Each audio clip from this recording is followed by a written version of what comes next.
Avam Palatasının başlığı Nancy Pelosi, advokat ve Uyghur hukuk teşebbüsçisi Nuri Turkel'nin Amerika Xalqaro Diniy Erkinlik Komitetiga komissarlığı tayinlanganligini e'lon qildi. Nuri Turkel 2022 yılı 14 maygacha bu vazifani o'taydi.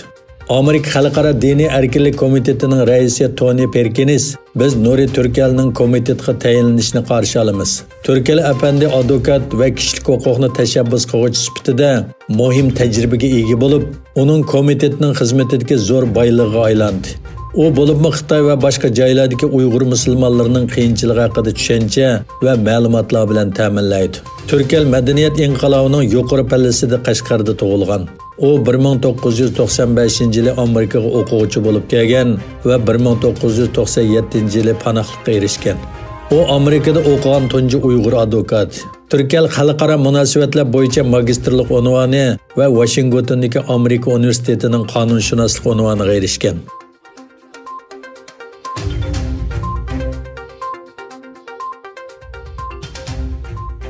Amerikadagi Uyg'urlar yillardan buyon g'oyib bo'lgan oila a'zolarining Xitoy taratqularida paydo bo'lib, Sharq Turkistondagi bostirish va zulmlarga faoliyat qilmasligini talab qilganligini bildirdi.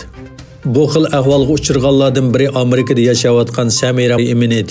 O 2 yildan ko'proq vaqtdan buyon Xitoy tarafidan yig'ilish lagerida tutib turilayotgan dadisining Xitoy davlat taratqusi bo'lgan Xitoy gazetining Twitter hisobida e'lon qilingan bir videosini ko'rib qoladi.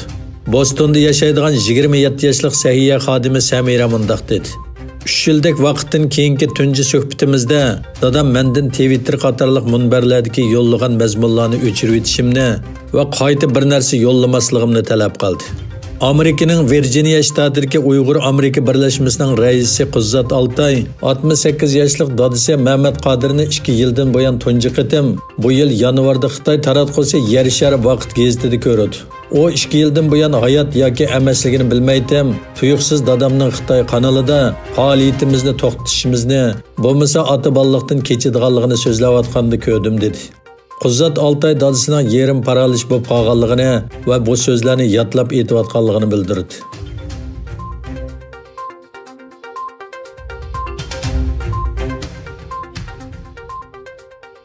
Yevropa İttifaqı Kengashining raisi Charles Michel Hong Kong davlat bexatarlik qonuni haqida to'xtalganda o'zlarining bir davlat ichki sistemini qo'llaydiganligini bayon qilib, Xitoyning hukumatga qarshi guruhlarga qarshi kurashni kuchaytirish uchun bu qonunni o'tirg'i qo'yganligini bildirdi.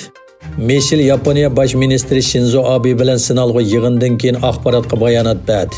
Michel Xitoyning Hong Kongning avtonomiyasiga hurmat qilish kerakligini ta'kidlab, Yevropa İttifaqı bilan Yaponning bu haqda o'xshash fikrda ekanligini aytdi. Yana bir tarafdan Prezident Donald Trump Hong Kongda yangi davlat bexatarlik qonunini yo'lga qo'yish plani sababidan bu haqda Xitoyga qarshi bir qadam tashlashga tayyorlik qilayotganligini aytdi.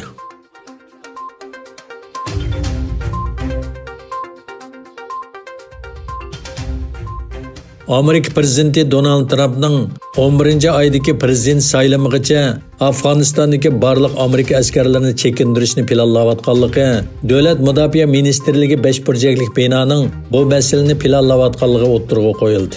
New York vaqt gazetining Amerika amaldorlarini naql qilib bergan xabarga qaraganda, harbiy amaldorlar oldimizgi kunlarda Trumpga bu haqda qisqacha tonishtirish qiladiganligi ilgari surilgan. Xabarda ko'rsatilishicha, Trump chekinishning noyabrdan burun tamomlanishini umid qilgan. Ammo 5 burchaklik bino Trumpga asta va planli holda chekinishning foydali ekanligini o'tirg'i qo'ygan.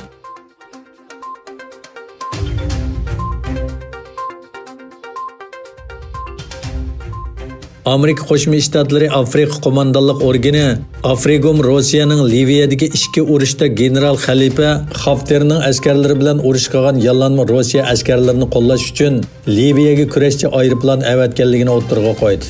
Afrigomning Germaniyaning Stuttgartdagi bosh organining bayonotida tilga ilingan aeroplanning oldi bilan Suriyaga qo'mondonligi va ularning Rossiya havo armiyasiga tava ekanligi ko'rsatilgan belgilarning o'chirilganligi bayon qilingan. Rossiya bu ayblashni rad qildi.